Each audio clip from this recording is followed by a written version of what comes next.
Hello friends, in this one we need to replace the question marks with any of these mathematical signs and make the right equation. You can pause the video anytime and try it yourself. Okay, now the question is,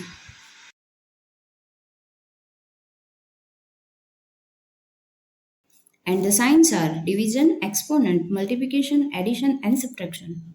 First, let's put exponent sign here and plus here and negative will be here.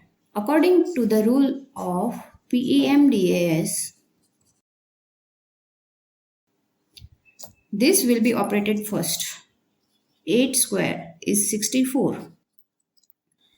Then plus, so 64 plus 9 will be 73. And then minus, 73 minus 1 is 72. Done? Okay, now let's change the question. 9, 8, 2, 1 and it's 73 instead of 72. What will be the signs? Exponent, addition and exponent. This is,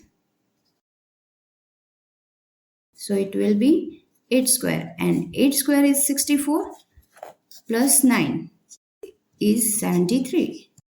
That's it. Thanks for joining. Until next one. Bye bye.